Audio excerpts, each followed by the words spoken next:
So in this video, I'm going to be talking to you about how to leave a toxic environment successfully.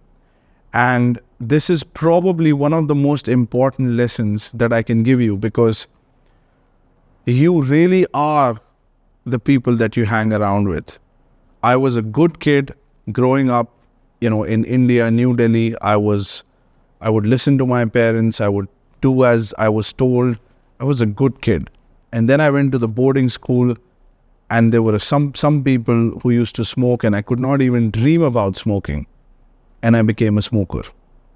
Soon enough, I started to find people who had other vices, other substances, and that came into my life. And before you know it, I couldn't even recognize myself. And I never planned to be a smoker, and I ended up there.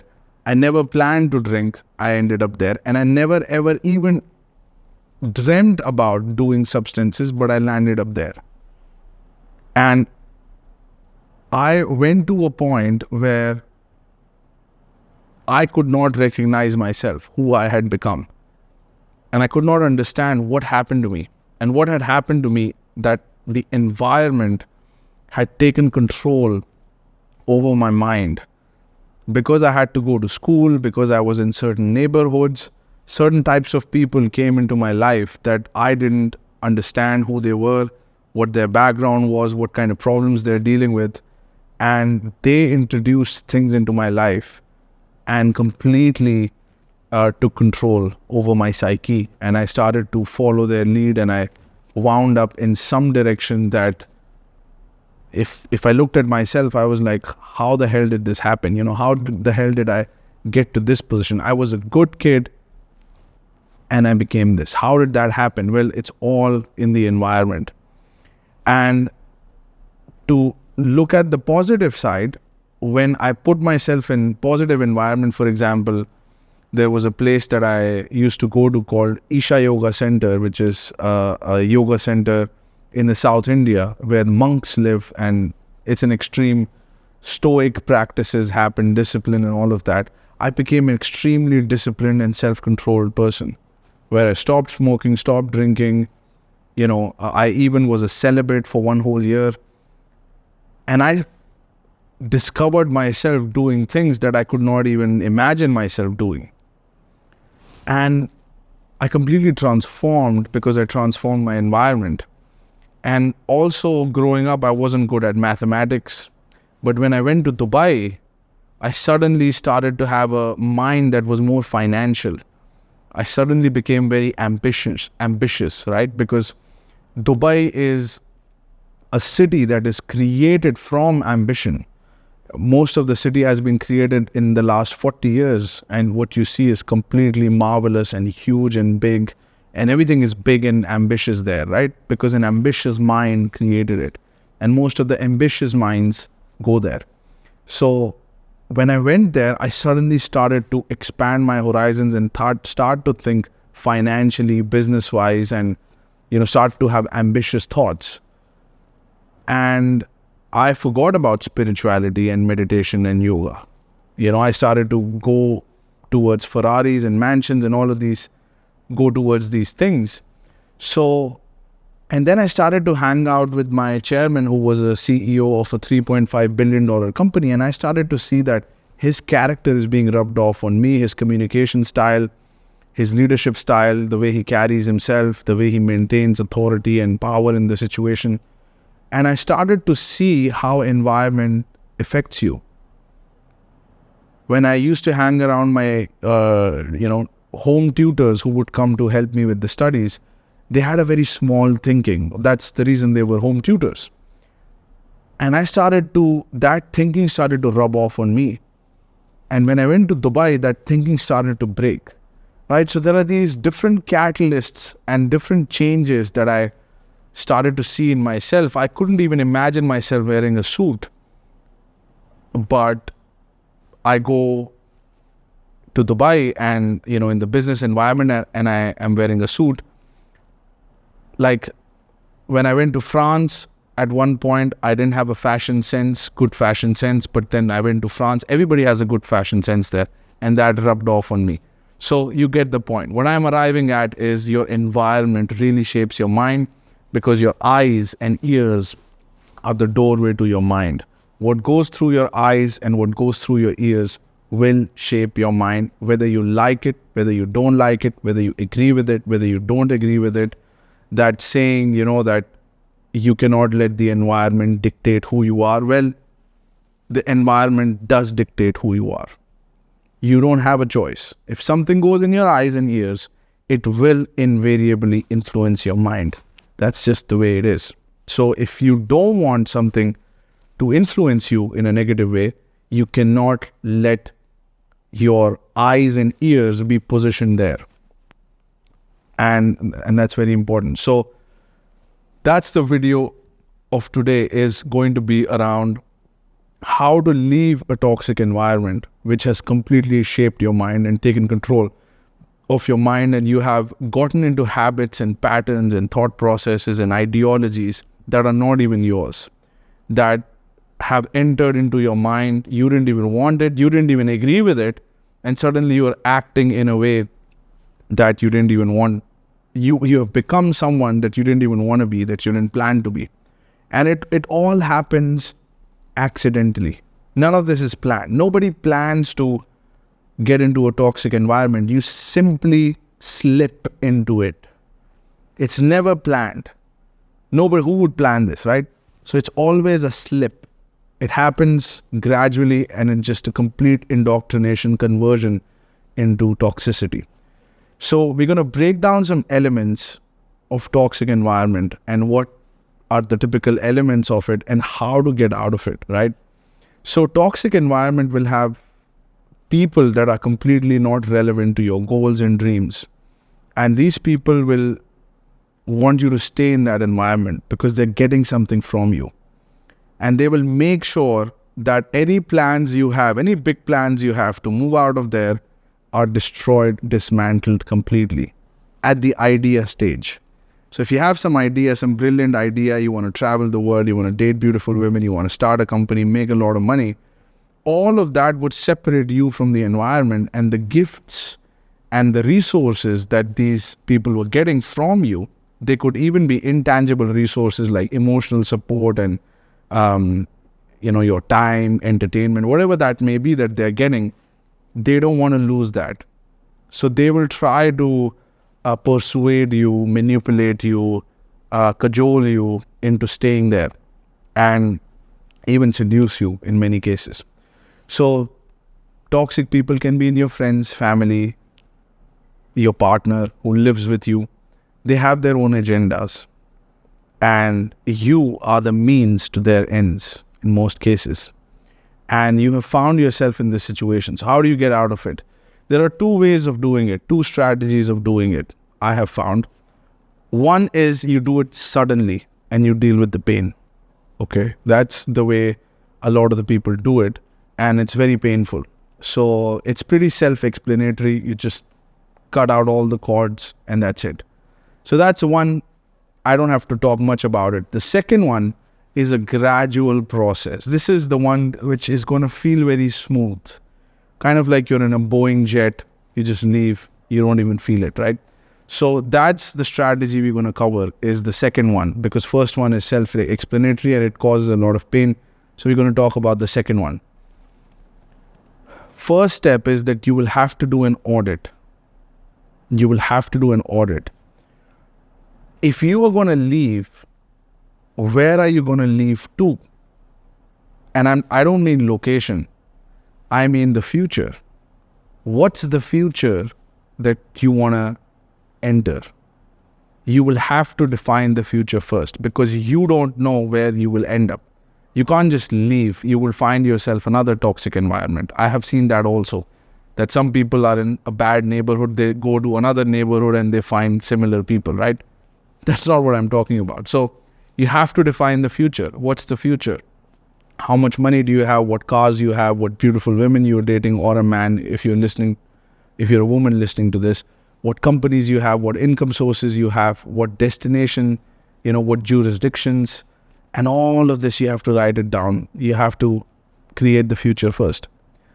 Next thing you want to do is what, write down each person that you meet daily, every single day, whether it's your mother, father, a spouse, partner, girlfriend, friends, extended family, whoever it is, business partners, office colleagues, some job that you might be stuck into that have a lot of toxic people around, bickering all the time, thinking small, discouraging you, criticizing you, talking about your looks, making fun of your looks, making fun of your clothes, all of these things.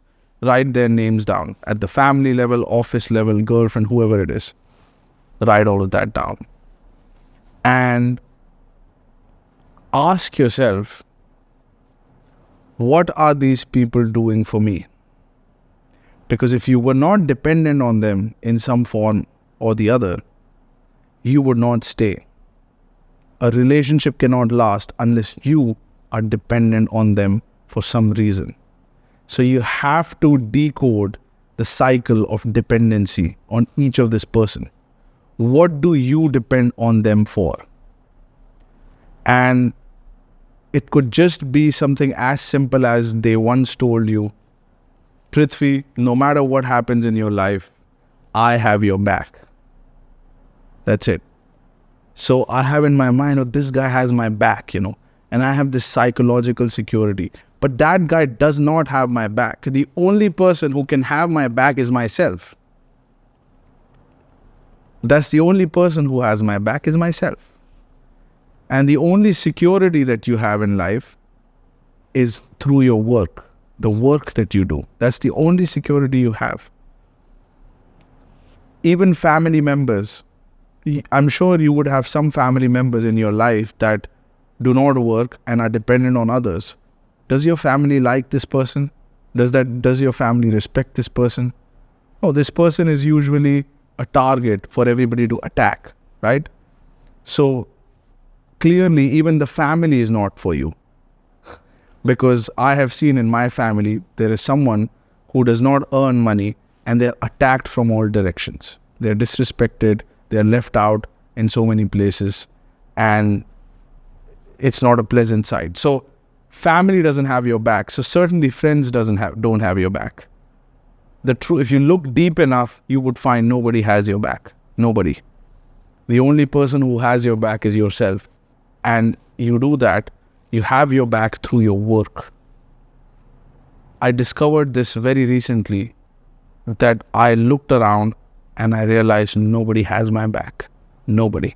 My brother doesn't, my mother doesn't, my friends don't, nobody. In fact, they expect me to have their back. So once you see that, you realize people are associated with you because they're getting something out of you, and you're associated with them because you're getting something out of them. So if you can't leave, if you have this experience that you're being sucked into this environment over and over again, sucked into it, there is a lot of things you're getting. And what you will have to do is do a restructuring. You have to restructure the whole relationships, all of it. Each person in your life, what do they do for you? You got to do an audit. What do they give and what do they take? What is this person giving me? What is this person taking away from me? You have to do an audit. Because these personal relationships, or even professional relationships, but mainly personal relationships, have this barter system like structure. And personal relationships are based on barter system. Relationships don't exist without a reason. If you look deep enough, you'll always find a reason. There is a reason a certain person is your best friend. There is a reason your girlfriend is your girlfriend. There are always reasons and conditions, right? So there is a barter system going on. So you have to identify what's the trade that's happening. Because typically something you need, they are fulfilling. And a lot of the times, they strategically get you to be dependent on them before they start using you, exploiting you, whatever it is, or influencing you, whatever it is. So they have to get you to be dependent on them so you can't leave. Women use sex, right? Men use finance and security, right? My brother has a saying, don't worry, I'll take care of you. I have your back. About money, you don't ever have to worry about. Guess what happens? You stop worrying about it. and you don't do anything about it. And then before you know it, you're in a weak position. You're in complete control of this guy. So anytime somebody tells you they have your back financially, they got you covered, do not believe them. They want you to stop thinking and surrender and submit to them. Okay? So many relationships have this dependency, and it's dependency after dependency after dependency on many issues. Even a company, your boss, you are dependent on them. You have submitted to the company completely. You are essentially a slave. I'm sorry to say that, but that's the fact. You have pledged all of your time to this company. They own you. And you think it's financial security, but it's not. You know it's not.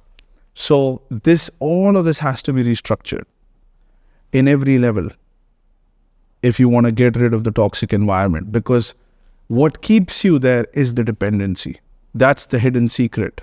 If you can identify the dependency, restructure it into some form which is a much healthier structure, you will be out in no time. And it's not going to be that painful. So if you want to leave the country, leave the city, you will find that something will pull you back is typically your loved ones, the so-called loved ones or friends are fulfilling some need. That's why you miss them when you leave, is because you miss getting that need fulfilled. So this is something that I had to struggle with, because I come from a culture which is all created in interdependency, this community-like feeling, rather than being independent, right? Financial ecosystems like America, I've seen there people are more independent. And places like India, China, these places are more community driven, right? Where people are interdependent and it's all a mess. And nobody can do what they want to do. It's all about the good, and it's all about the collective good rather than individual needs and individual goals, right? So you will have to analyze each and every relationship, restructure it before you actually move, and you will have to create a plan. And most of the time it's a financial plan. You know, what's going to be my income source when I leave, what region, what country. You will have to plan everything. How am I going to survive? What am I going to do without this person? If this person wasn't there in my life, how will I survive? If my girlfriend wasn't there, if my mother wasn't there, if my brother wasn't there, if my best friend wasn't there, how will I survive? And all of those relationships have to be restructured if they're not aligned with your goals. And some of these people you want to take with, so you will have to align them to your vision. If there is no alignment with your vision and their vision, you will have to let them go. And you have to restructure it. I have one guy from my old environment who did everything I said. Everything. He stopped drinking, he stopped smoking, he got into finance, he got into M&A, he got into all the things that I'm into. And I told him, the moment our visions don't align, this relationship will be over. And that's how you have to conduct your life, is you have to have a vision, and anything that's inconsistent, you have to let it go. To let it go, it's not going to happen all of a sudden. It's going to take some analysis where you look at what that person is doing for you and find a way to fulfill that need from some other source or a better structure, and have that conversation. If you can renegotiate the terms, otherwise let them go. And that's the way to do it.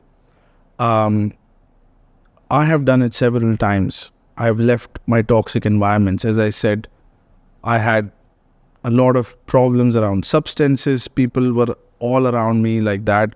I switched the environment to spirituality, but even in spirituality, it had an unhealthy culture around money and work ethic. So it was a different kind of toxicity. So I moved into finance, and now I have a little bit of a hybrid between finance, spirituality, and various other things. So none of this was an accident. I sat down one day, I wrote it down, and it happened. So I urge you, if you're unhappy, if you're stuck in an environment, if you find you cannot leave, identify who you're stuck with, what are the reasons, what are the causes of dependency. It could even be a nation. Maybe you want to leave a country, go to another country. What makes you stuck there? Family, job, right? Visa, maybe residential, issues, immigration issues. Analyze those. What can you do about it? Start solving one problem after the other. Another could be income source, alternative income source, more secure structure of income. If you're stuck to your job, what other options could you find? You don't have to stay stuck to a job because you did a degree in college and now you have to stick with it. No, you can change. You could develop some skills and you can change. People change their careers all the time. I'm sure you're aware of them. So that's, you have to start identifying these areas where people have hooks in you. People are controlling you in so many ways. Human beings control each other at the family level, at the office level, at the government level. And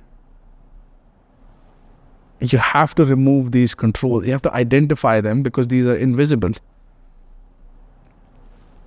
These parasites that are planted in your brain, these are invisible. You have to identify sources where they come from and get rid of them. You will have such a beautiful life. You will have such a clean mind, such clean thoughts.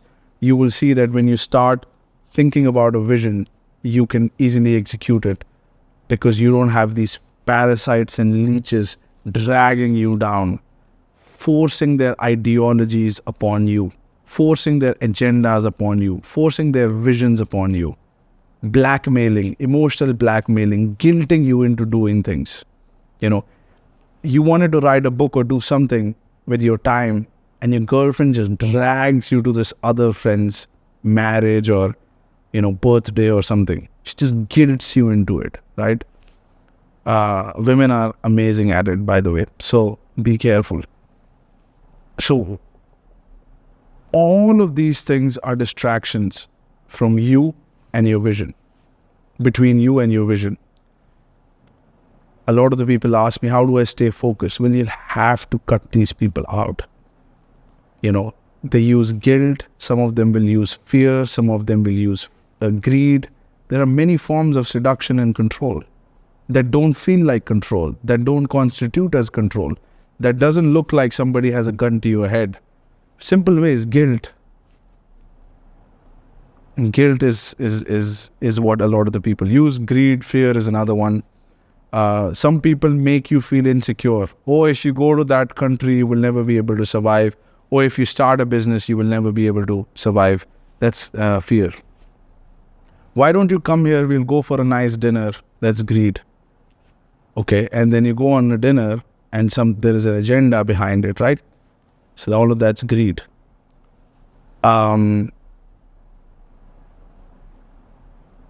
Think about it. Analyze it. Do an audit on each and every single person in your life and restructure. Find better environments, and I'll talk to you soon.